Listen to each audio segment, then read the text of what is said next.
Now, since the 60s, we see the movement of the Chicano people.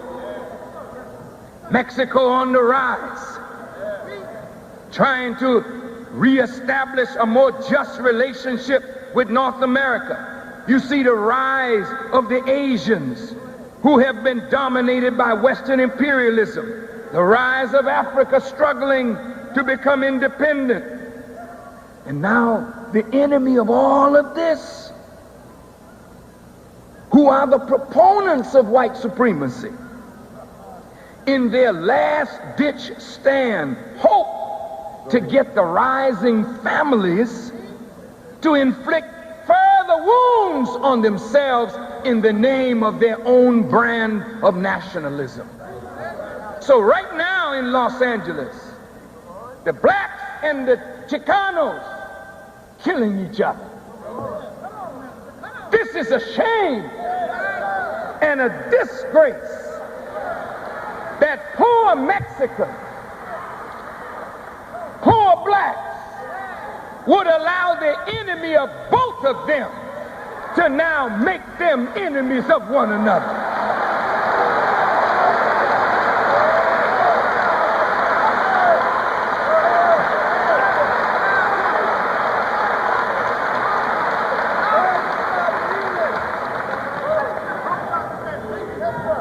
Beloved Bloods and beloved Crips, the red and the blue, there's nothing wrong with that. Those are colors. Nothing wrong with that. We jumped all over white folks for mistreating us because of our color. Why would you now kill your brother because he got on the wrong color?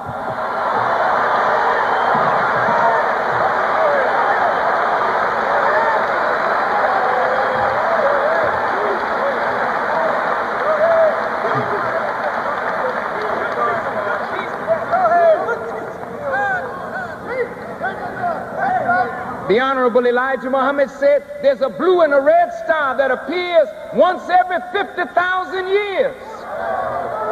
They don't appear separate, they appear together, a blue and a red star. Every 50,000 years they appear, and when they appear, it signals universal change. So the blue and the red must come together. The black and the brown, the red must come together and bring about a universal change.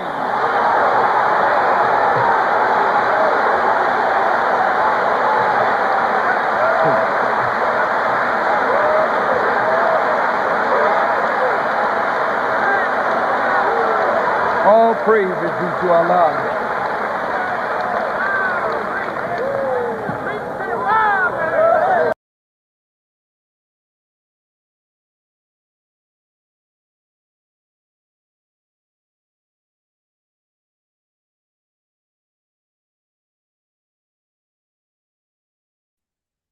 Can you hear me now? Let's begin properly. In the name of Allah, the Beneficent, the Merciful, the one and true and living God, who appeared and intervened in our affairs in the person of Master Fard Muhammad, the Supreme Being, to whom holy praises are forever due. We are thankful to Allah for raising from among us the Most Honorable Elijah Muhammad, showing his divine favor of Black people here in North America, and showing his divine favor of the Aboriginal peoples of the earth. We thank Allah for him. We thank them both for the Honorable Minister Louis Farrakhan. In their divine names, I greet you in peace. We say it in Arabic. Assalamu alaikum. I can't hear. Walaikum salam, sir. You can get yourself off mute to return the greetings. All praise to Allah. Dear family, this is the first of the program that we have taking place at this very moment off of the page Nuestra Nación del Islam. And it comes at a very critical time. We thank you for joining us to this program. Joining us here tonight, of course, we have Student Minister Abel Muhammad, of course, our brother in Chicago, who is always representing for not just the so-called Latino. We're going to get into those topics in just a moment. Representing really all of our people and looking into the suffering of our people. He's always trying to pattern himself, patterning his mind with the Honorable Minister Louis Farrakhan and wanting justice for all of our people. And so we thank our brother for joining us tonight. We are also thankful to Allah for Student Minister Randy Muhammad out of Boston, Massachusetts. He will be joining our discussion tonight. And Brother Randy is of Puerto Rican ancestry, and he has a lot of wealth of information on the topic that we're going to go into tonight. And Sister Amatullah Muhammad, you're joining us here tonight, the daughter of Brother Student Minister Abel Muhammad. And we thank you for also joining us here this evening, dear sister, as you offer a great amount of wealth of information on the topic that we're discussing. Alhamdulillah. So, dear family, tonight's topic, the discussion is on who are we? ¿Quiénes somos nosotros? What is our true identity? As Spanish-speaking family, but we're not just Spanish-speaking, we also fala Portugués, parle Creole, parle Francais. We speak different languages, and then when we come into to America, we start asking questions about what our identity is, because things were so different where we came from. But here we are confronted with the concept, with the idea of identity. I want to share some statistics with all of you. Pew Research Center, which is a organization that specifically deals with immigration. They did a study in 2012, and they found that 51% of all of those that were surveyed who speak Spanish in this country identify according to nationality. Either they're Mexican or Cuban or Puerto Rican or Dominican or some type of Latin American nationality. And along with that, only 24% identified as with these labels Hispanic or Latino. Very recently in 2020, the same organization conducted a similar study, and they found that 39% now identified as Latino or Hispanic. There was a shift, and only 14% identified by some Latin American nationality. And so there's a shift in terms of self-identification. Conversations on social media have been heightened, especially after the musical called The Heights had come out, and there's a lot of media controversy in regards to portraying back dancers and people who work in salons and secondary roles or tertiary roles as being dark-skinned, but the main actors being light-skinned. And so is this a return to colorism? We're going to have these discussions here tonight, and what we can do in our communities to teach our people properly, how to guide them properly. And so along with that, we're going to begin with our first question to our exquisite panel. Question number one: what is the difference between race and nationality? Well, Brother Tony, and it's helps to lead to confusion is that we don't properly define terms when we start these discussions, because some people think they know what a term means, and when you're asked to explain what you mean, we soon find out that that's not necessarily what that term means, nor is it universally accepted. So that leads to even greater confusion, and not just confusion, but sometimes it even leads to, contention between two parties because of the misunderstanding of words. When we're talking about nationality, we're talking about countries and places or governments under which one is born. Race, as it is understood in the present world, has to do with really phenotypes and classifications of human beings based on observational differences. This is troublesome because you can be of one so-called race and yet be of another so-called nationality and vice versa. So you can be of the white race, for example, and be born in Mexico, and that would make you a Mexican national. You could be a black so-called member of a race and be born in Puerto Rico, be born in Cuba, be born in any other place, and they would refer to you as that nationality. Then you also have the term ethnicity that gets thrown into the mix. And all of this leads to confusion because none of those terms are sufficient to define us. The Most Honorable Elijah Muhammad teaches us, as does the Honorable Minister Louis Farrakhan, that race has a beginning and race has an end. We as the original people have no beginning nor ending. And so we get into trouble because we try to define ourselves by terms that are ill-equipped to give the breadth of our true identity and can't define us. So it causes confusion because when we meet other members of our original people, because they're from another part of the planet, their shade may be a little different, their tone of their voice may be a little different, their features may be a little different. All of the features come from us.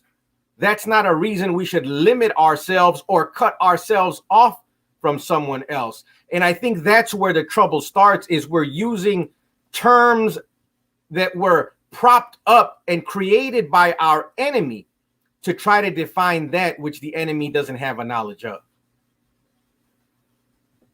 That's right. All praise is due to Allah. Student Minister Randy, would you like to weigh in?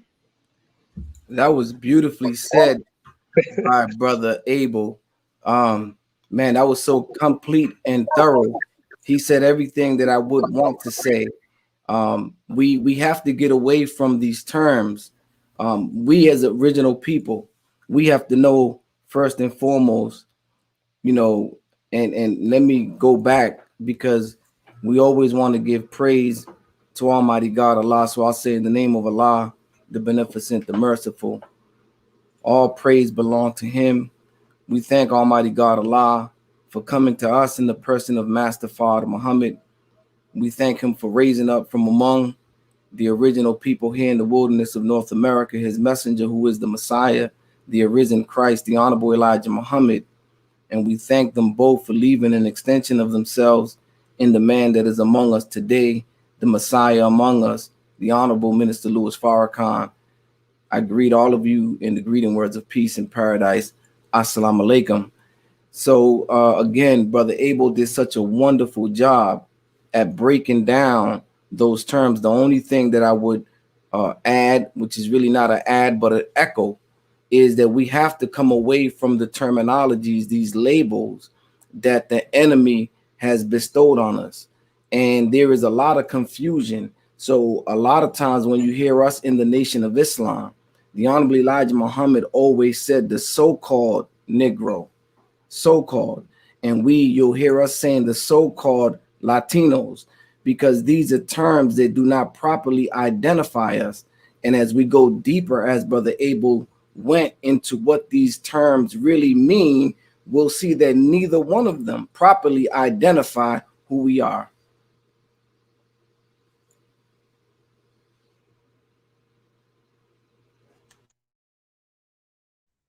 I was here trying to get myself off mute. All right, Sister Amatullah, can you weigh in a little bit? Assalamu alaikum, everybody. My name is Amatullah Tonantzin Muhammad. I have been debating and having conversations about these terminologies and the confusion between race and ethnicity and what they are, and then specifically in Latin America for a very long time. And one thing that I always drive home is when we actually define these words, it's very, very important that we look into the definition of a Latino, of a Puerto Rican, of a Mexican, all of these terminologies and where they're coming from, Hispanic, all of those things. Because you will find just in the basic definition that it does not relate to us, that it is not about us.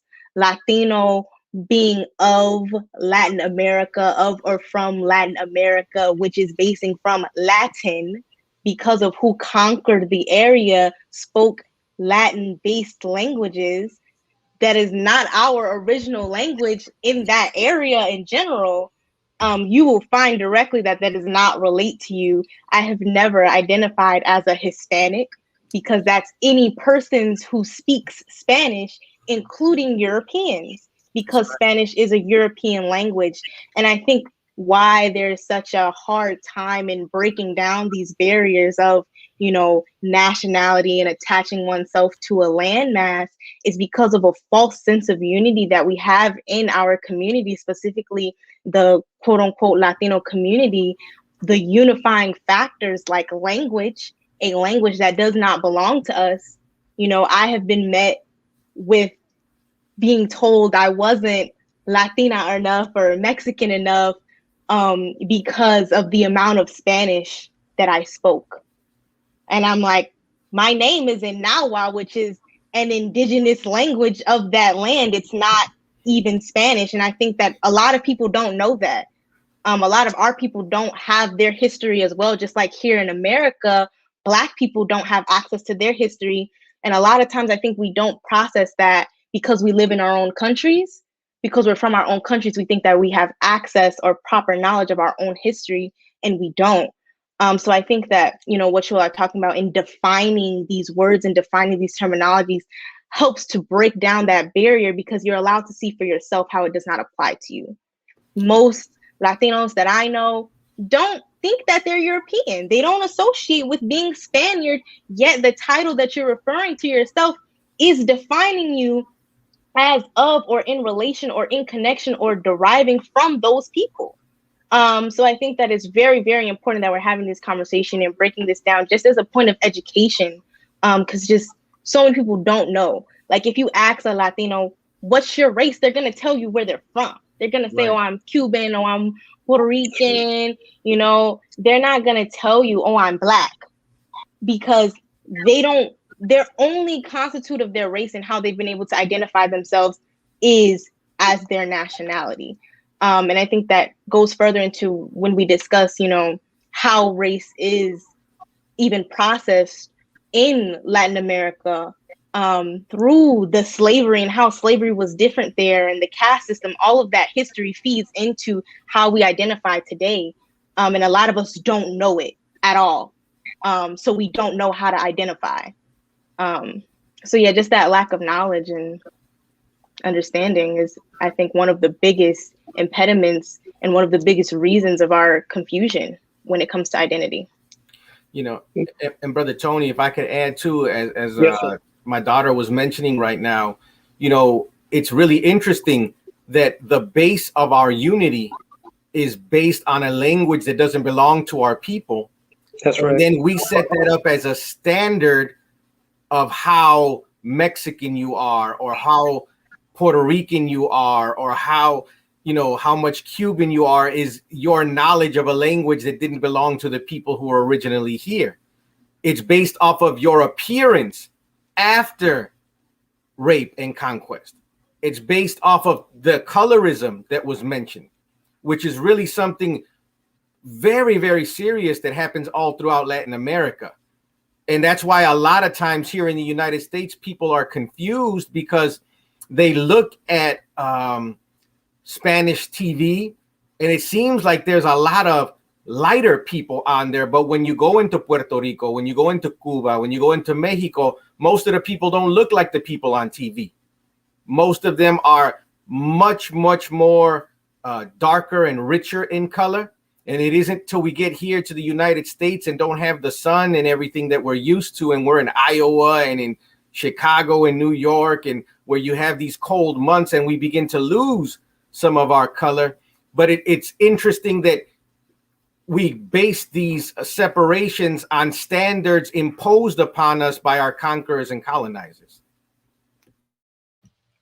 That's right. And if it's just based on language, family, some oftentimes we're called Spanish. Well, you speak English. Should I call you English? Is it tea time? No, we're not. We're not going to go there.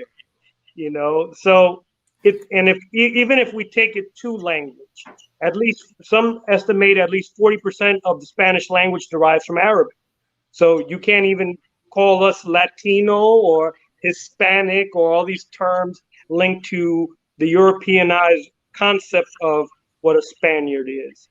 So on that note, we're going to move on to our second question. Before I do, if anyone from the viewing audience has a question for us on YouTube or on Facebook and would like to type your question in the chat, we are answering those type of questions also tonight.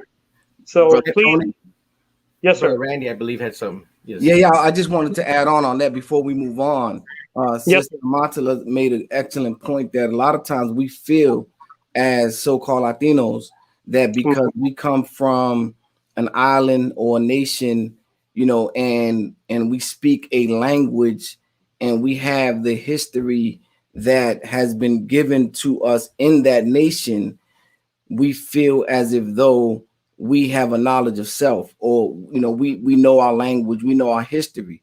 One of the things to understand is that and this is what I love about the Nation of Islam, we all in the same boat, meaning that the so-called Negroes in America, they suffer the same thing, right? They identify with America, if you will, meaning in terms of the language that they speak and what is given as American history that really doesn't go into Black history as much, right? But they have that knowledge of what is taught in the school systems, and they think that they have a knowledge of who they are in the history, which there's so much that is missing. Likewise, those of us that come from these various islands or nations, so-called Hispanic, so-called Latinos, we come with the knowledge, but all of the information, whether it's in Puerto Rico, whether it's in Mexico. See, the real problem is racism, white supremacy. White supremacy is the key problem, and we've all been infected by that poison of white supremacy. We've been infected by a world that has been created by the oppressor, where it's a system where white is supreme, and that system is reinforced through the educational system, through the social system, through the political system, even through the religious systems. So we go to church, and the images of God and of the angels and the prophets are always in the image of the oppressor. See, this is part of the system of racism, white supremacy. So we see that you can be in America and see so-called African Americans who may go to church and still have a blonde hair, blue-eyed white Jesus. And you may go down into Mexico or Puerto Rico and see the same thing. So we've been bitten by the same dog. And the difference is that some of us think that we know who we are because we have accepted the history and the educational system that we were brought up in. But what the Nation of Islam is teaching us is that what we all were taught was wrong. That's an excellent point, Brother Randy. And if I could echo it, you made me think as you were speaking right now about how really, in truth, to know something doesn't make it key knowledge. Because you can run down the history of Puerto Rico. You could even go back and talk about the history of the tribes that were there before the conquerors came. That does not necessarily mean you have the key knowledge that would allow us to fix our condition today. Nor does it mean you have the root knowledge of where we came from. Just because we speak Nahuatl or we speak one of the tribes, one of the languages of the indigenous tribes, that's good because it's a connection closer to our root. But the tribe is not the root itself. And that's why history is great, but our history is limited because the enemy, when they came, destroyed our history books. That's right. They killed our historians and our chiefs and our men and women of knowledge who would teach us history to the point where the little that was saved, people had to run up into the mountains in Puerto Rico and in Mexico and here in the United States into the desert to hide the little bit that was left. And that's why we started losing the language. But even those tribal languages that we spoke, and there were hundreds of languages spoken in this hemisphere when Columbus came, we'd already broken down from one original language that we all spoke together. And that is the value in what the Honorable Elijah Muhammad and the Honorable Minister Louis Farrakhan teaches to us. It's that root and key knowledge which we need that doesn't only give us history in a, academic sense, but it gives us facts and information that will energize us and reconnect us to our true origin in the world, not just our nationality or tribal connection. Yes, I 100% agree with that. And with you leaving off talking about tribe and nations, it's a really big talk paired with the conversation of colorism and Afro-Latino and Afro-Indigenous and all of these titles and terms that have come up. Decolonization is a big thing that is now, a goal for many people. And I always remind, our goal is not to return back to the past, because obviously there was some flaw in it that got us colonized in the first place. And people don't like to talk about it. They don't like to admit it, but we cannot romanticize our past. Just like how in the past we had tribalism, and that's why we were so easily divided when, the conquistadors came. We're here to get your boys over there. And they so easily fell for, they speak a different language than us, or we don't like them. And so after they paired with the conqueror to conquer them, the conqueror then turned around and conquered them as well.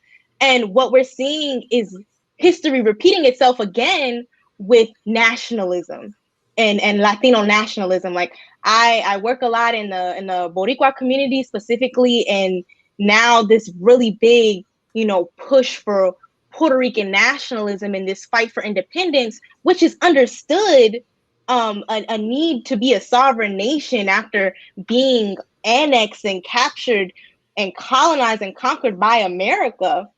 It makes sense, but nationalism and Puerto Rican nationalism, and now this talk of like, if you're not Puerto Rican, you don't have anything to say about our struggle. And that's the need for exclusivity that has been getting our people in trouble for a long time. That need to be the one and the only one. And I always say, what is Puerto Rico going through as in a fight to be a sovereign nation that Hawaii can't relate to, that Samoa can't relate to, that Haiti can't relate to, that Cuba can't relate to, that other nations can't relate to? There's right now, Puerto Rico, Hawaii, and Samoa are all fighting for independence from the United States of America. So how can you say that your fight as a Puerto Rican is individual and not relating to or cannot be felt by any other group of Black and brown people?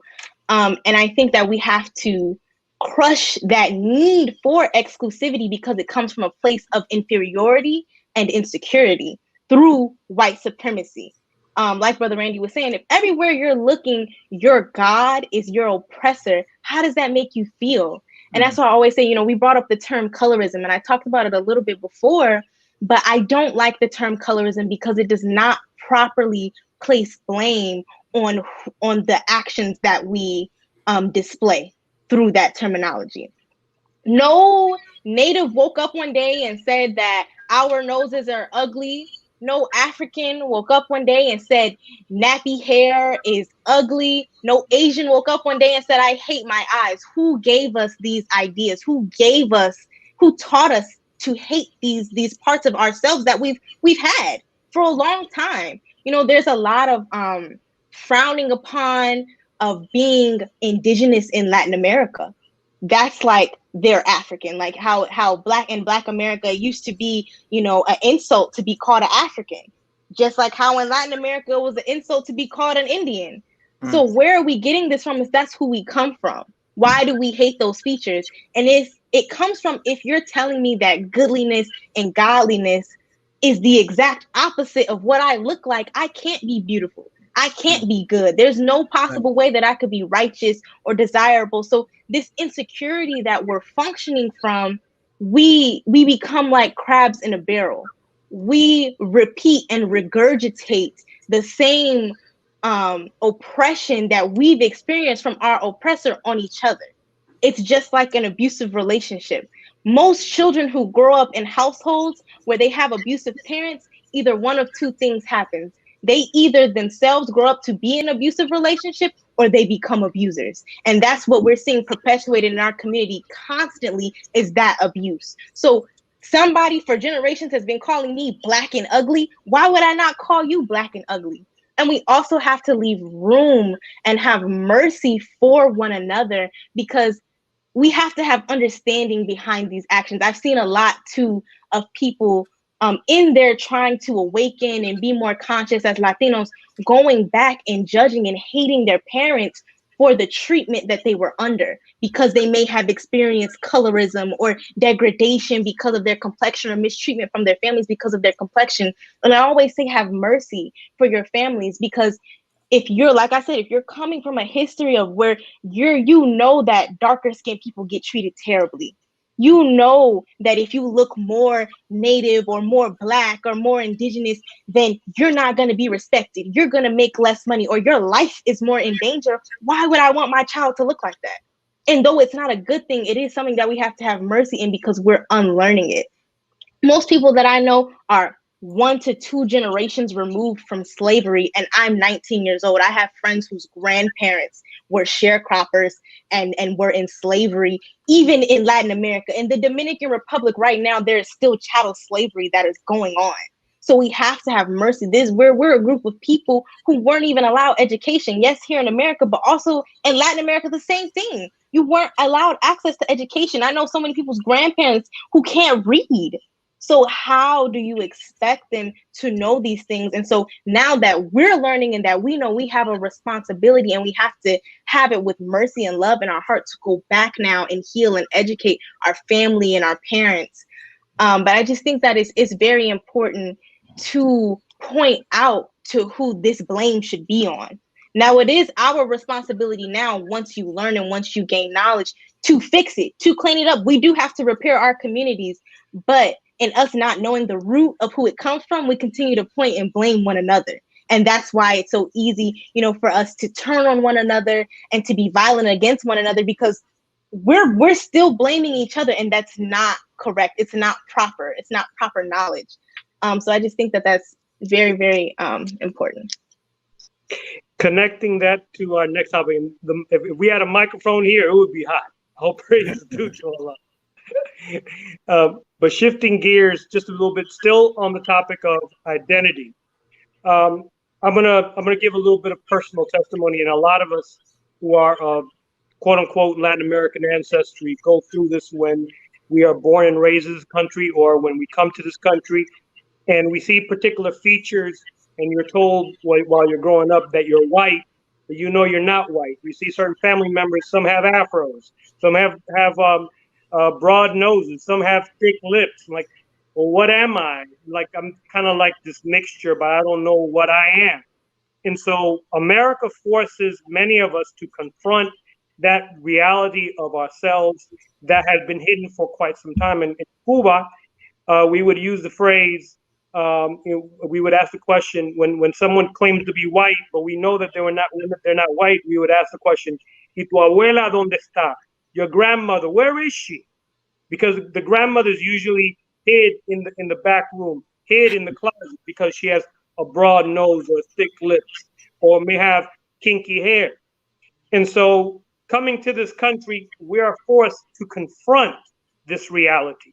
And it's not just us. If we take a look at the history of, I'm going to use the example of Malcolm X, who was light-skinned while growing up, but then his mother was constantly telling him, go out into the sun and get some color. He had this complex about being light-skinned. And then when he became one of the ministers of the Honorable Elijah Muhammad, he was preaching the hardest on black. And so it's the same with many of us. Those of us that are in the Nation of Islam, even those in the Nation of Gods and Earth and in other organizations, that we know that there has been something missing about our identity while growing up, something that has been buried, something missing. Now we have this idea, this concept that we have to prove ourselves when we go into a group or organization that is serving our people. And so I'm going to pose this question. In the Nation of Islam, under the teachings of the Most Honorable Elijah Muhammad, we have the concept of half original. If you brothers and sisters, if you could expound on what the meaning of this term half original. We're taught that Christopher Columbus was half original. We're taught that Jesus himself was half original. Moses, half original. What can you expound on this particular teaching? We could begin with student Mr. Abel. You know, brother, it's a term that was given to us that means that parentage of the person, one is black. In most of those instances, it's the father who was black and a white mother, but it means parentage of one black person and a white person producing this child, with black being original, thus the term half original. The Honorable Minister Louis Farrakhan has taught us on a deeper level of the significance of a term like half original. And we won't get into that tonight, but it's interesting because in Latin America, you have a group of really a whole hemisphere of people who today would be almost all classified under the term half original, where they have one parent who is black and another who is white, or at least that's their lineage. Today, it may have broken down more. But it's interesting because in that terminology, it does not erase nor negate who we are. When we look at the human being who taught us this knowledge, Master Fard Muhammad, he was a human being with a black father and a white mother. And he was born that way so that he could give justice to both people. We here in the Western Hemisphere, in particular, those of us from what is called Latin America, we're a mixed people. We're mixed with what they call the three roots, if you will. The indigenous is one that they use, the European, and then the black or African. And from those three and the mixtures of those, and then later on, some people from different parts have come and mixed in, but those are the three main roots that make up the people in this Western Hemisphere. But it's interesting to me because in that term, half original, we sometimes misuse it or misunderstand it. And I don't want our viewers to be think that it means that you're lesser in any way. It was a term that is really a scientific term to help us understand what it is that we're looking at when we look at people with a certain complexion, when we look at people that come from these two vantage points, if you will, which are different, but they're not just different on the level of phenotype and skin color and hair texture. There's a difference in the nature of the black and the white. And what is produced from that is very, very interesting and something that deserves our attention and our study. As you mentioned, according to the lessons that Master Fard Muhammad gave us, Moses was a half original man, a very significant person and prophet in the history of humanity. And when we look at it, Columbus is also described to us as a half original man. So there's something about this mixture and this combination when it happens that produces unique human beings and individuals. Isn't it interesting that in a whole hemisphere full of people of mixed parentage, a man who the Honorable Elijah Muhammad and the Honorable Minister Louis Farrakhan teach us is God in person. He comes from mixed heritage to a place, whether we chose to be mixed or not, because our parents under the conquistadores didn't have the choice to accept matrimony. They were raped, and it produced what we have today. Under slavery and chattel slavery, the African people didn't have a choice to choose to be in this type of relationship. Rape was imposed at the will of the slave master, at the will of the conquistador, from North America all the way through the Caribbean to the tip and the southernmost part of South America. So today we're looking at a people who, because we don't know who we are and we're mixed, we're half this and half that, not realizing that when you have two halves, you have a whole. What's missing that would make us whole and not make us half learned is to have that key knowledge of self, of who we are.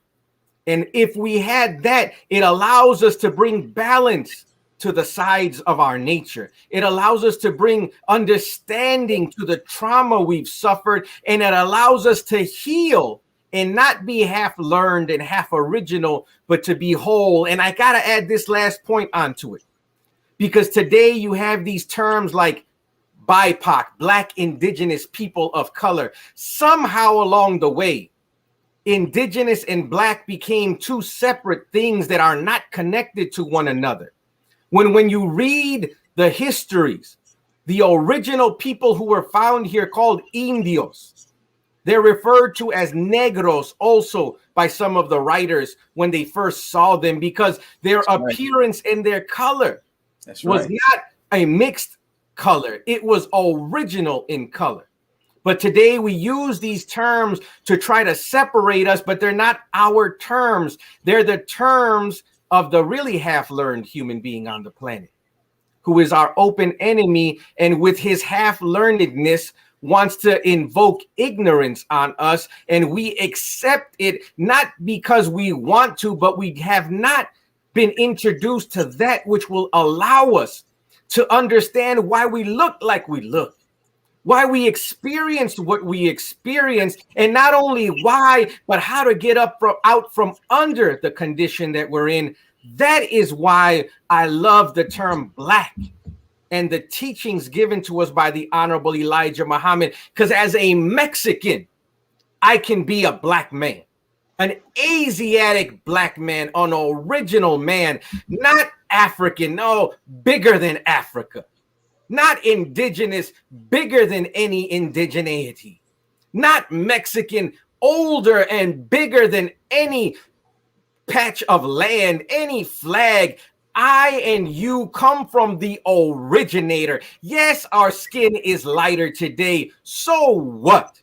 That does not remove the power of the essence. Go ahead, brother. It is in us from our fathers going back to time immemorial. Teach. Alhamdulillah. Praise Alhamdulillah. When the Spanish came into the Caribbean, they referred to our people here as moros, because the people in Spain that they conquered, they were of the same skin color. And so we cannot discount the truth and of the reality of our origins. Student Minister Randy, would you like to expound on this particular question, dear brother? Absolutely. Beautiful job, Brother Abel. Once again, I would add that when we ask that question, what is the meaning of half original? This comes from the supreme wisdom lessons of the Nation of Islam, which is, our catechism. It is a set of question and answers that are really scientific, as Brother Abel mentioned, but also theological. And so there are layers of meaning and wisdom in those questions and the answers. And so we cannot take those questions on a superficial level and assume that we know the meaning of what is being said. So as Brother Abel mentioned, I've heard the Honorable Minister Louis Farrakhan refer to half original also as being half learned, right? So there's more meanings. There's a deeper meaning there than to simply focus on the mixed parentage or the mixed races. That there's a deeper meaning to that the minister began to unpack for us, because the harm, I think, is in the way that terminology has been kind of weaponized, and Some have even tried to weaponize that language against the Savior himself and try to disqualify him as God, claiming that he is half original. Well, you know, whoever is making that claim, I would say is half original themselves, because you are half learned. Because we are taught that one drop of black blood makes you black, because black is the dominant gene, the dominant trait. So, you know, this term, someone who comes from a mixed parentage of black and white, that child is a black person, regardless whether his mother is black or his father is black and the mother is white. If you have a black man and you have a white woman, you're gonna have a black child. If you have a white man and a black woman, you're gonna have a black child. Either way you slice that cake, it's going to be black. And really, that's the root of racism and white supremacy. It is the white man's fear of their genetic annihilation, because they know that we can eliminate them just by coming together. And so I would have us look deeper into that terminology as half original, because it takes us down a path that I believe is really unproductive, because it takes us right back to that racism, white supremacy, and even colorism, where now who's black? So if you're light skinned, are you not black? You know, if because you don't have as much melanin. You know, there are black folk that are very light skinned.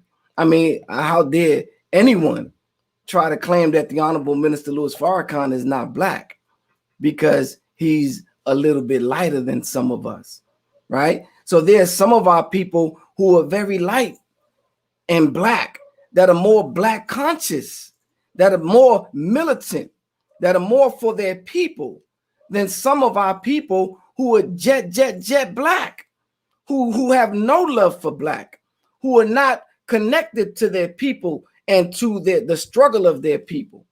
So we can't, you know, we have to look deeper into that.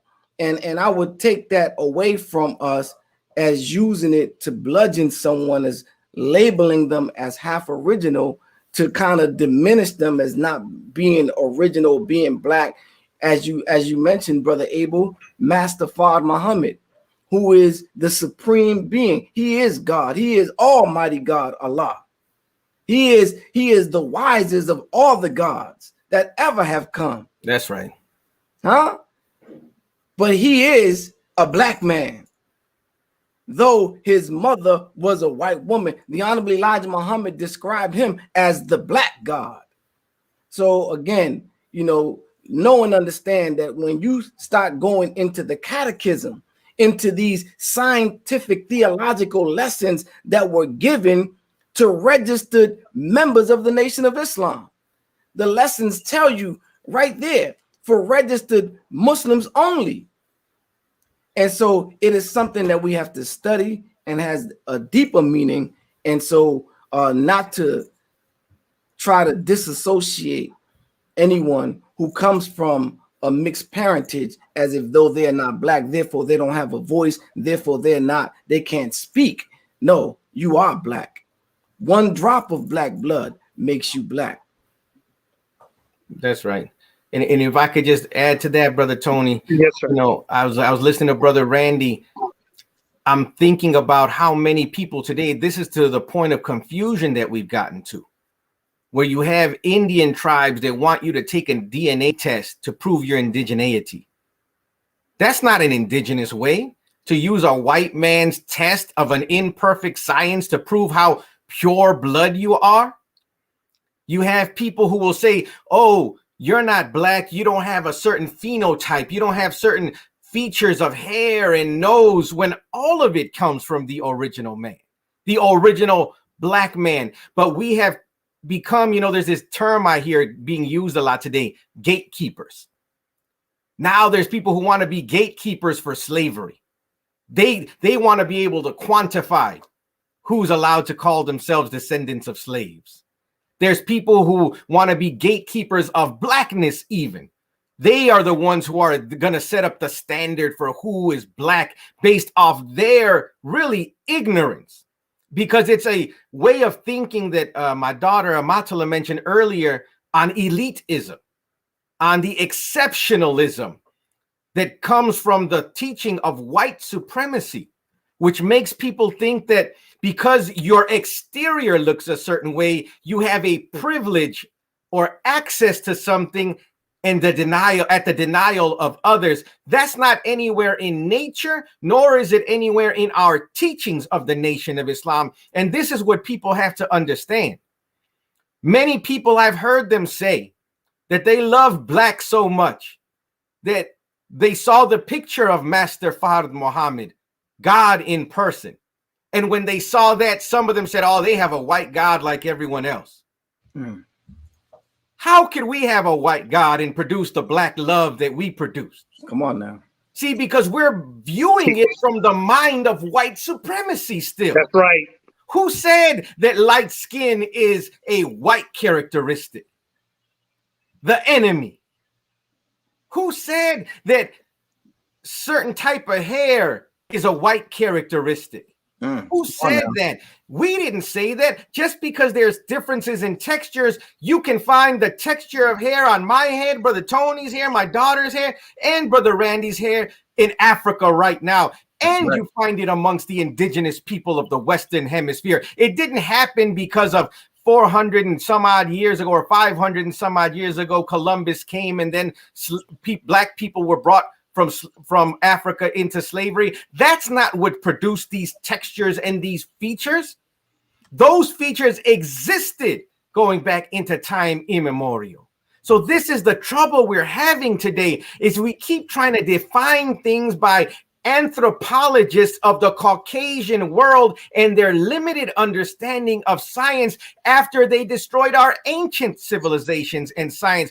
That is why we always have to say black and brown, black and red, black and indigenous, because everyone wants separation from blackness because somebody has misconstrued what black means.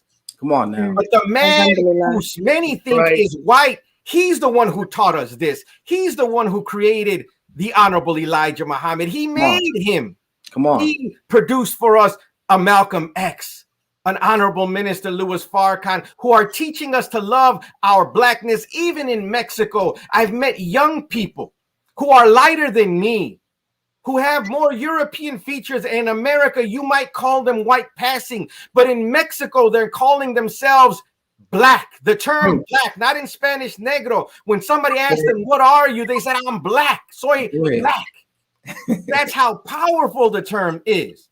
Come on now. Because in black is universal, and all of us can find a home under blackness, but some would wish to close the door on others who they don't feel are worthy of such a term, really because we're afraid we're going to lose something because of what Caucasian people have done to us and how their exclusivity has harmed us. We think and continue to do that to one another. But that's why we wanted to have this conversation, because blackness is not a skin color. It's not a type of upbringing or a history exclusive to the United States, because there's some people who say Africans aren't black in the United States. How crazy is that? It's the same mind that says Indian people aren't black, and they'll be offended. Don't call me that. Why? Because in your mind, you see black as something negative. You see something black as something other than yourselves, because we all have been miseducated on what it really means. And that's why I'm thankful for all of us having this conversation today, because it's allowing us to bring to light for our people the truth that might set them free from the ignorance which keeps us fighting one another. Alhamdulillah. Sister Amatullah, I know you want to weigh in. Yeah, I wanted to start off. I always remembered this from Message to the Black Man, and I think that right now, with all of the issues and the topics that are going on, this is more relevant than ever before.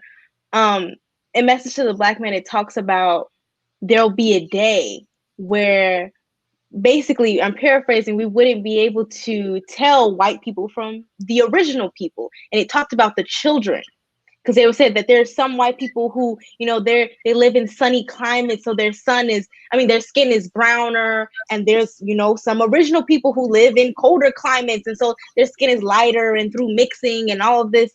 And it said the way that we tell the difference between the devil's children and the original children is by their behavior, by their actions. And I think that, you know, with all of this white passing and all this being a thing, and you even talked about, you know, you're basing my what I am based off of how I look, but what about the work that I do? And I've seen that be used as a tool of measurement for specifically mixed people who have Black and white parentage to determine if they're Black or not. How well do they associate themselves with the Black community? What have they done for the Black community? And I always say, if we're using that as a measure for Blackness, a lot of us would not be Black. A lot of us would not be Black. And I think it's on a deeper level, especially talking about half original and its scientific form, that observing behavior is a part of the scientific method. To observe behavior, that is how we see who is what, who is really what they say we are. And I think a lot of people have misconceptions about the Nation of Islam, that we teach Black supremacy. We don't believe in reverse racism. We're not trying to flip what the white man is doing and us be on top in the same way that he's on top. That's not what we're trying to do. We teach the truth, which just so happens to tell us that the Black man is the original man, the creator, the owner. You know, that is the truth, but it's not with the intention of Black supremacy or proving that we're better, or that, you know, we should be oppressing other people. That's not our goal. And a lot of us fall into this ideology and this behavior to validate themselves and their positions as a Black person, because like I said, we're still functioning from that inferiority. And I think also too, when it comes to the controversy over, you know, being mixed and what mixed is and who's mixed, because I've even seen that people tell people who have a Black parent and a white parent, or somebody who is of mixed lineage, that they are not Black or white, they're mixed. Yo, they're not Black, they're mixed. Well, with what? Black.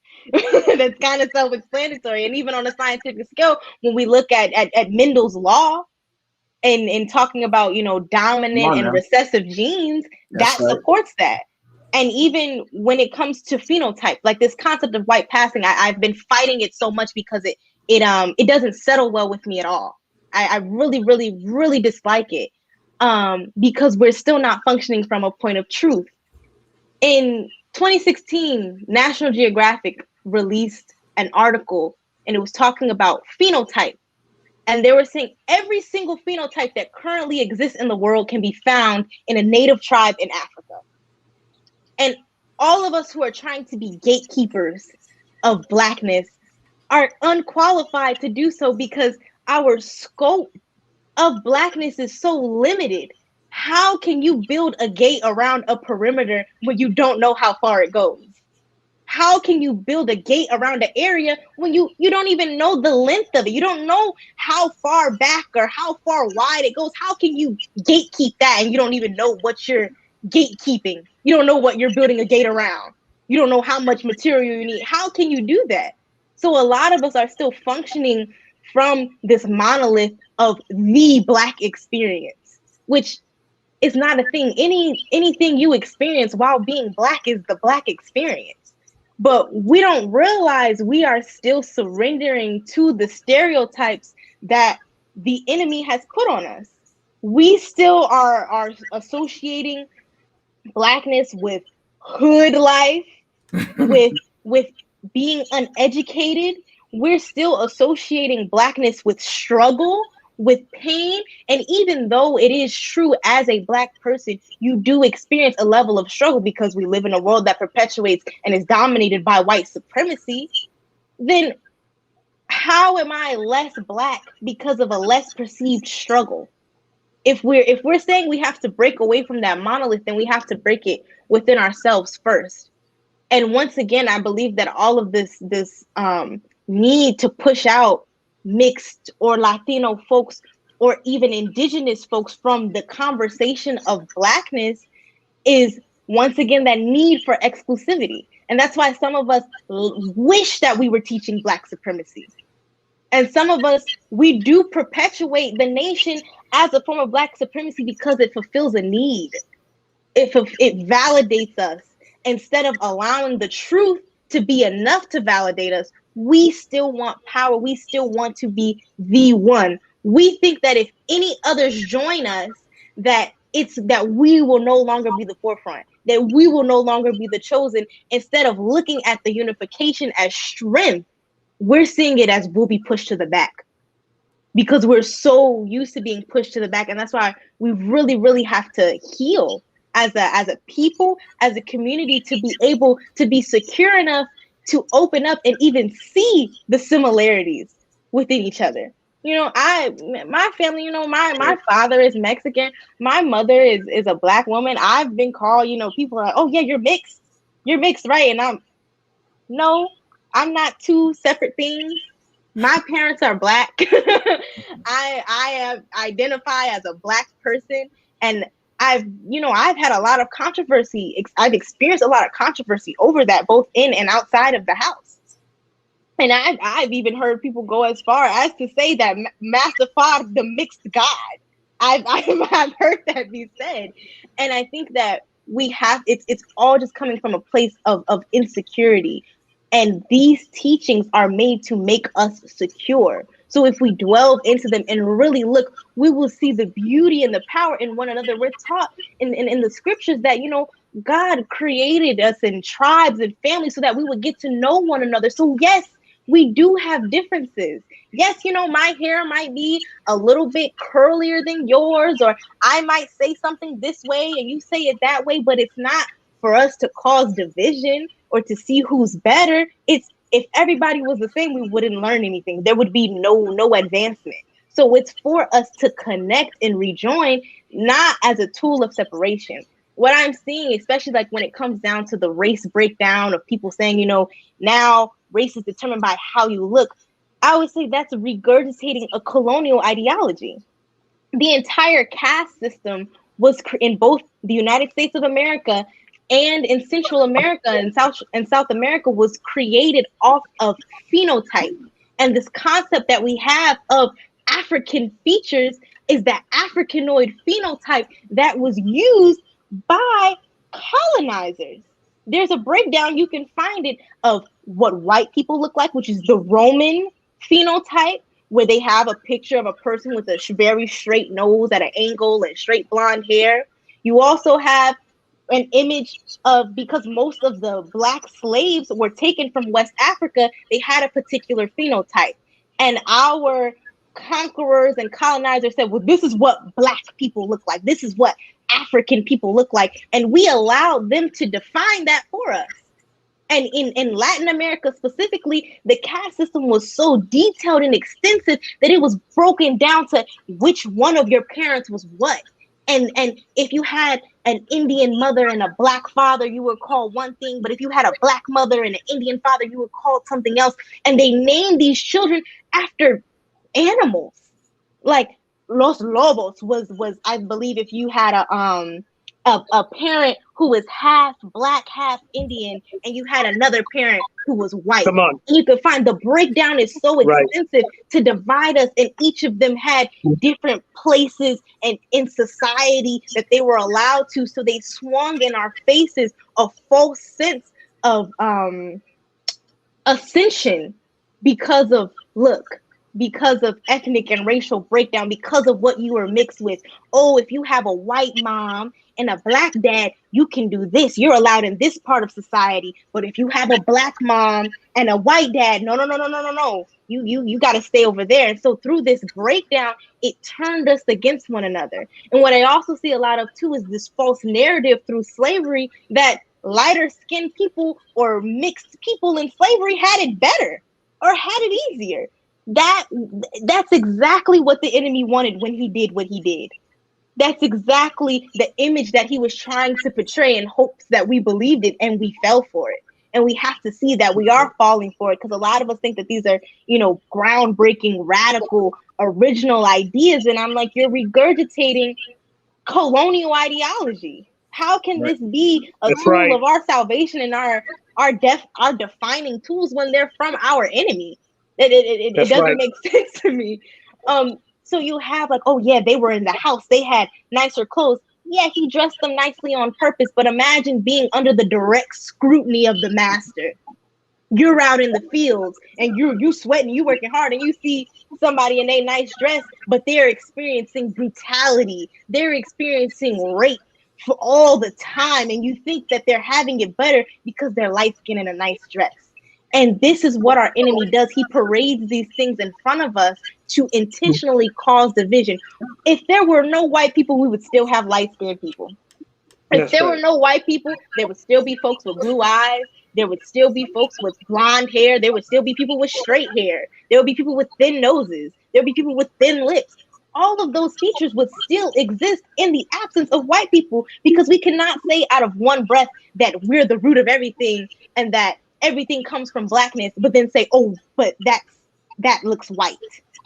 That is whiteness. And also when it comes to complexion and phenotype, all of that is very personal in how you perceive that. Some people, I mean, being black and Mexican, amongst a lot of black people, I'm considered light skinned. My hair is considered, straighter and smoother. But amongst Latinos, I'm considered darker skinned. My hair is considered nappy. I used to have people ask me, if I was Dominican as an insult when I told them that I was Mexican. I've been told I'm too black to be Mexican. When I went to Mexico, most people look like me. So these false images that we believe of ourselves and that we believe of each other, they have to be put to rest, because it's making us perpetuate our disunity. We look at our differences as a point That's right. of disunity instead of as a learning point. And also, in reality, growing up in both cultures, I haven't experienced much of a difference. If we're being honest, because we all come from that same root. And I think as well, especially when we're talking about defining, blackness, um, to the Latino community, we have to make sure that we are not limiting blackness to Africa. Black is not That's something right. local. I heard this song, and it was the guy that was talking on the song. He said, one thing that connects all black people all around the diaspora is that we come from Africa. And that's not necessarily true. It's not true. You can be black from anywhere. Everybody didn't come directly from Africa over here. Does that mean they're less That's black? right. No, I just seen a girl make a video the other day, a little white girl, and she's like, yeah, my mom's South African, my dad's Nambian. These are African countries, but this is a white child. So your connection to Africa, or you being from Africa, doesn't make you more black. And especially when we get into who's black based off of being mixed as people in the diaspora, how can we do that when all of us are mixed based off of the standards that are being put out today? Nobody in the diaspora is 100% black or 100% African. Not one person in the diaspora, not after we've been victims of slavery and rape and genocide. We all have different things floating in us, and that's why the messenger giving us the term original, it That's right. ends all of that. Where you don't, oh yeah, my grandma is half Indian, half Irish, half black. No, you're black. You are black. You are an original person.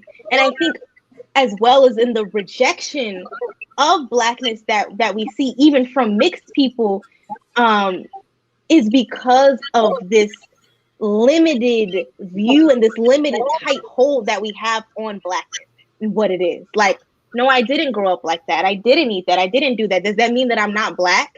I know people with two black parents that can't relate to certain, things, and that doesn't make them any less black. So I think also just to go back and pairing with, half original, meaning half learned. I think that's very, very important, because as we see this debate and this controversy of who is Black, if you're half Black, if you're mixed, what are you mixed with? And the quantifying factor that I've seen be used a lot of time is, what are you doing to prove your Blackness? What are you contributing to the Black community? I think that half original is an appropriate term for many of us, because we're using half learned knowledge to cause further disputes because we don't have the whole picture.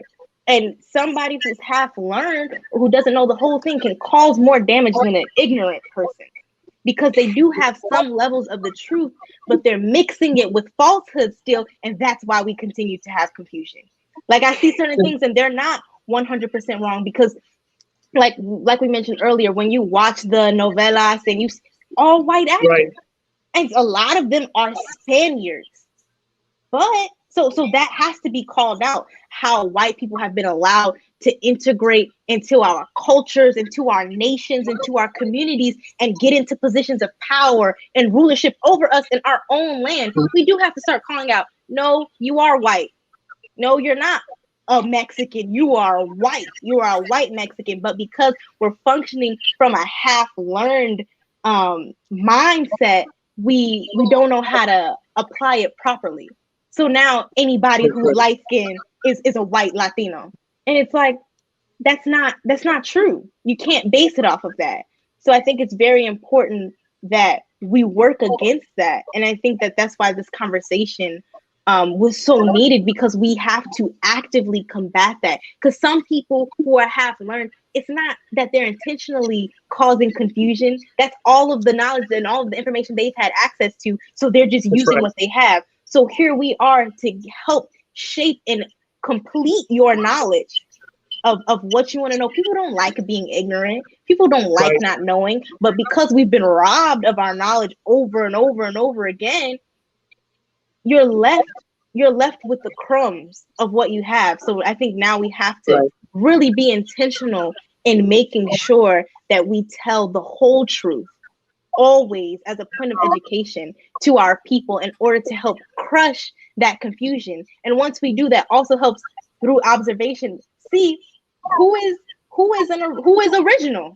Because after you've received the whole knowledge and you're continuing to spread this confusion, we can see, yes, through your actions, you're not really with us.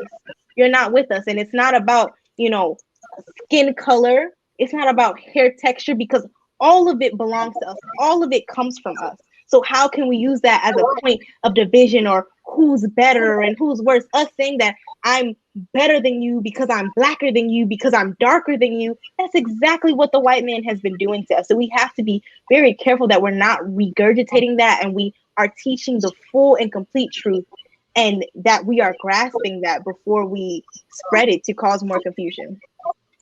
Thank you, dear sister. All praise is due to Allah. And the Honorable Elijah Muhammad teaches us that Black is not national, it is universal.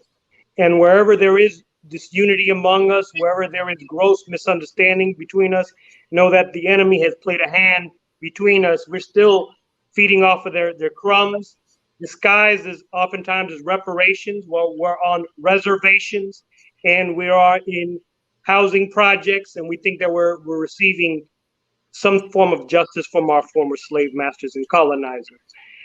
In light of everything that was said, we are approaching the last 15 minutes of our program tonight. And of course, there'll be more programs upcoming. We're going to get to that in just a moment, but we're going to finalize this program with one question and any final reflections that the three of you may have. Why is it important to identify as Black? We're going to I think we touched a lot on that topic, but if all of you could just weigh in on that particular question, any final reflections that you may have on our discussion tonight. Students able, or Sister Amatullah, you wanted to go first? Yes. I wanted to say to that point, it's important, in short words, to identify as Black as a point of unity and as a point of truth. And I also think that it's important to identify as Black because that's what we are.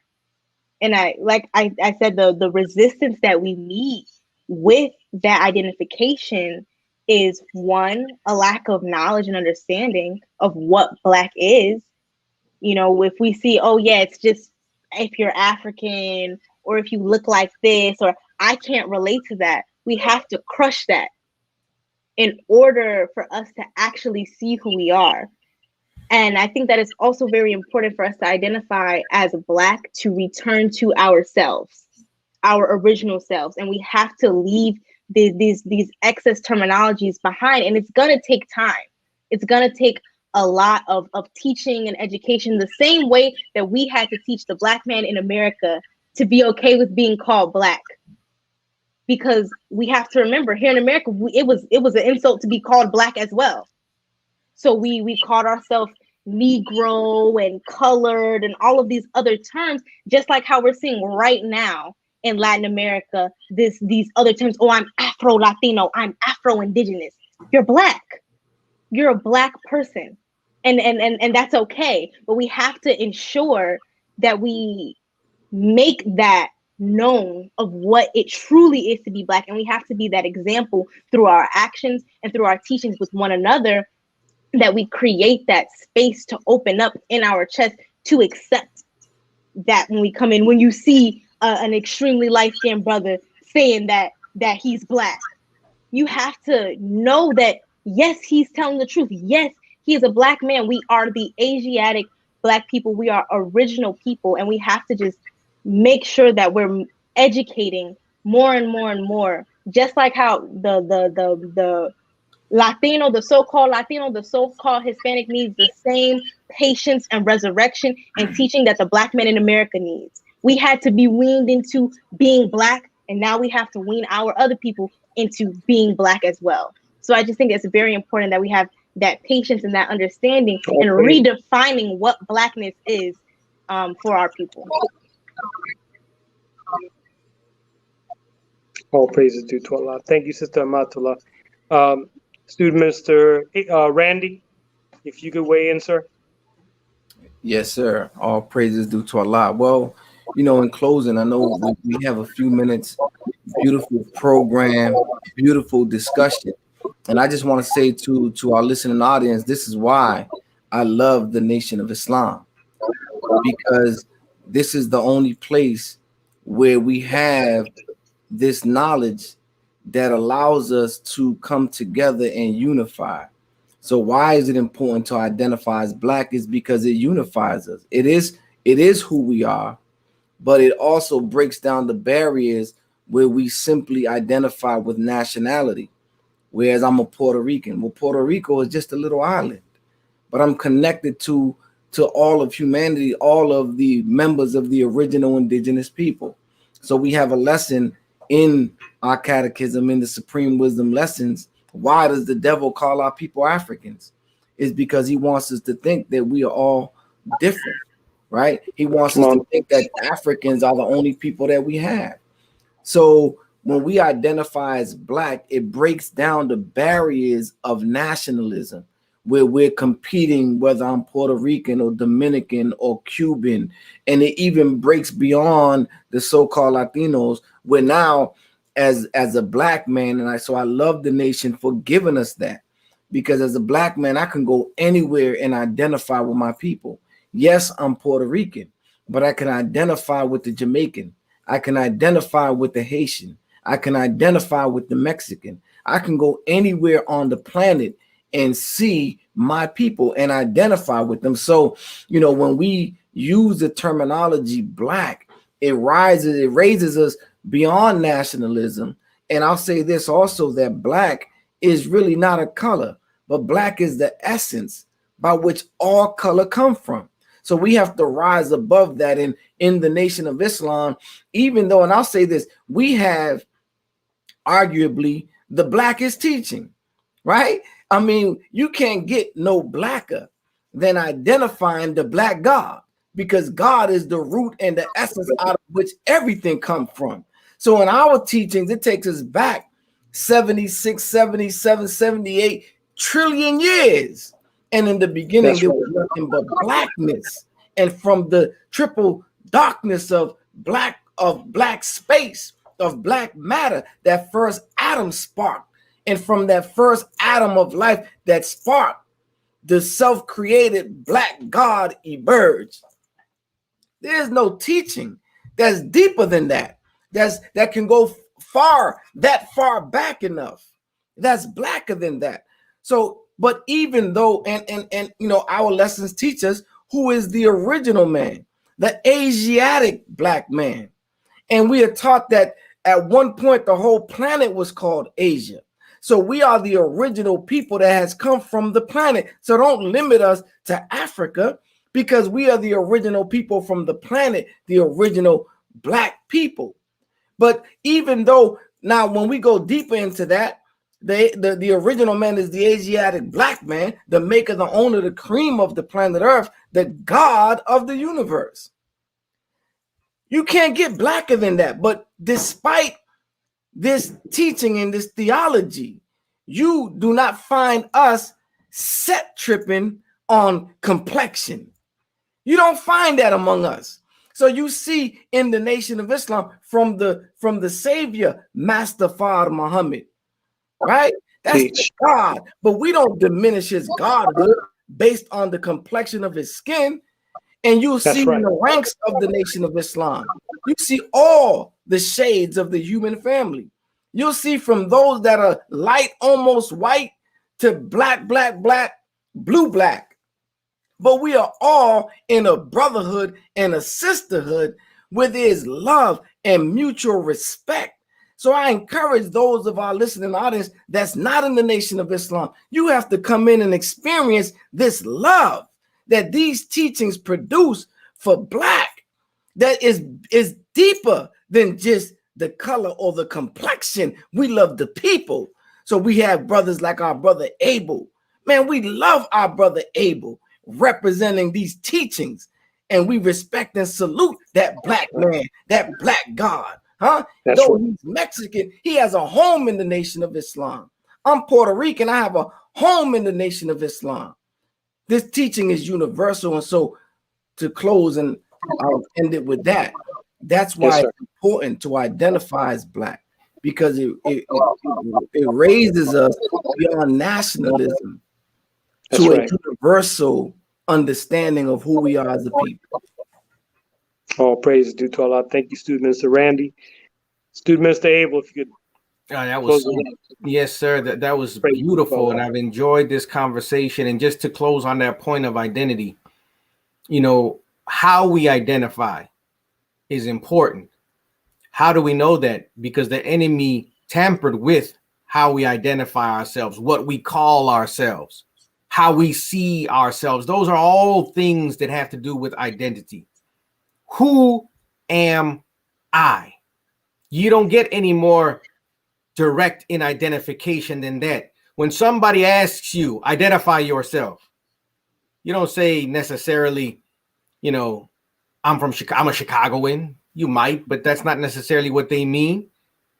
You might say I'm a Puerto Rican, because you reach for, in that instance, whatever you think will connect you to strength, whatever you think might help you, whatever you feel connects you and gives you a sense of value. So it's interesting that most of us find strength in identifying ourselves with that which originates from our enemy. Colonies, nationalities, flags, borders imposed on us by our enemy. What the Honorable Minister Louis Farrakhan is giving us from the Most Honorable Elijah Muhammad, from God in person, the Black God, Master Fard Muhammad. That's right. Is true identity, not of where we come from on the earth, because the earth belongs to us. So you can't limit me to a bordered place. He gives us our identity not just in a religious or spiritual sense, although he does give us that, a deeper understanding of what this human body is, of what this life is. But he connects us to the true source of power, the true identity of who we really are. We are God. Every time you look at a Puerto Rican, you're looking at God. Every time you look at a Cuban, you're looking at God.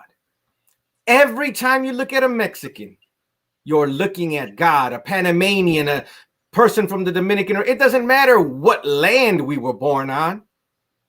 The force and power that moves in us and moves us, and the source of it, which is our originator, is how we properly define ourselves. Or we could use one term to cover all of those terms instead of trying to list 100 and some odd nations where our people live all over the planet Earth. No, we could just say every time you look at a black man.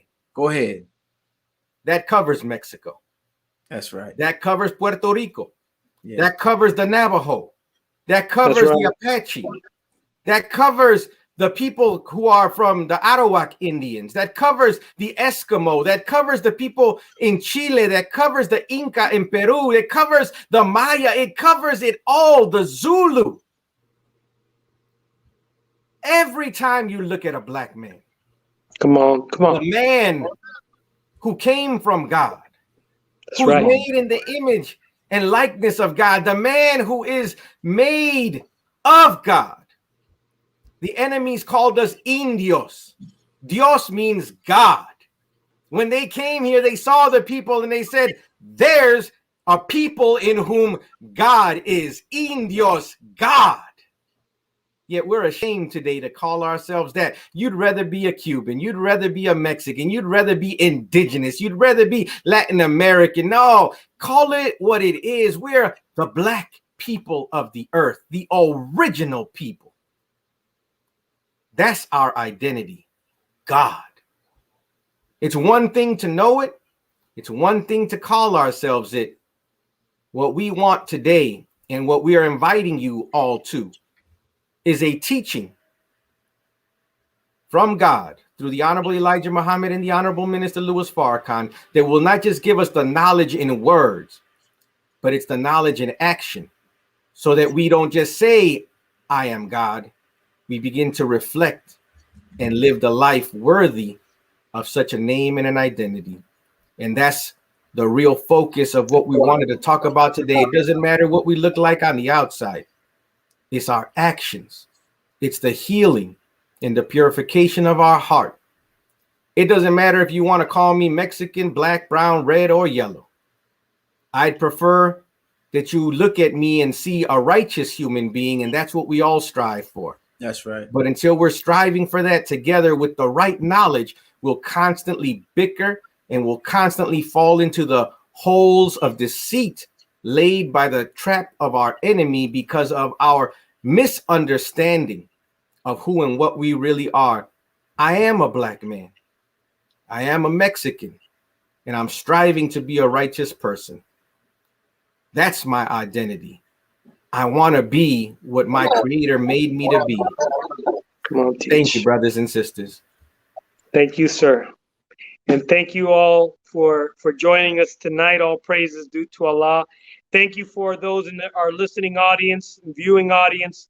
Thank you for joining us here tonight. We're going to continue these discussions. Our next discussion will be on August the 12th. We're planning to have this program once a month, every second Thursday of the month. So please tune into our website, Nuestra NOI. You could find us on Facebook and also on YouTube. Please share, like. Please promote it as much as you can so that we could continue getting this word out that is life-giving and life-saving. And we thank Allah for the Honorable Minister Louis Farrakhan, because if it was not for him, we wouldn't have anything to say. And we wouldn't be in the position that we are right now, saving lives and changing the condition of our people as we're striving to be on the path that he is on. And I'd like to thank all of you for joining us here tonight. And with that, we could go ahead and close out. Student Minister Abel, would you like to close us out with prayer? Yes, sir. Well, we can close out in prayer. Whatever way you all are comfortable. We are taught to pray with our heads bowed and our palms up, as in a manner like this, with our palms open. Attention prayer. In the name of Allah, the Beneficent, the Merciful. All praise is due to Allah, the Lord of the worlds, the Beneficent, the Merciful. Master of the day of judgment in which we now live. Thee alone do we worship, and thine aid we seek. Guide us on the right path, the path of those upon whom thou hast bestowed favors, not the path of those upon whom thy wrath is brought down, nor of those who go astray after they have heard thy teachings. O Allah, we beg your mercy and we ask your help. Help all who listen to this program and who will hear it in the future to be helped, to be aided, to be healed, to gain better understanding of who and what they are. Help us to be better brothers and sisters to one another by recognizing how we are connected to one another, that we are bone of each other's bone and flesh of each other's flesh, that there is no superiority of the male over the female or the white over the black. No, it is not our color or anything external, but it is how we live our life in obedience to you and in service to your creation. We ask that you protect us. We ask that you help us. We ask that you strengthen us. And we thank you for giving us a light and guidance through the most honorable Elijah Muhammad and the honorable minister Louis Farrakhan. And we bear witness that there is no God but Allah, who came in the person of Master Fard Muhammad. Ameen. Ameen. Assalamu alaikum, dear family. Thank you again. A special thank you to our brother Randy, student minister Randy Muhammad from Mosque number 11. Love you all, brothers and sisters. We'll be back every second Thursday. August the 12th will be our next program. And thank you to my daughter Amatullah, and of course to brother student minister Tony. And we want to thank, before we get off, sister Nadira, brother Sadiq, and Ali, her sons, for the wonderful job. One of them produced the flyer that you saw. The other one is doing all the background production work. And I believe Sister Nadira is also helping put things on the screen that you're seeing and keeping up with the chat and questions. We thank Allah for all that have contributed. And if you want to learn more, you don't have to wait long. Tomorrow at 1 o'clock Central, tune into NOI.org for our National Juma service with our student national Imam, Sultan Rahman Muhammad. NOI.org this Friday, tomorrow at 1 p.m. Central. Student Minister Abel.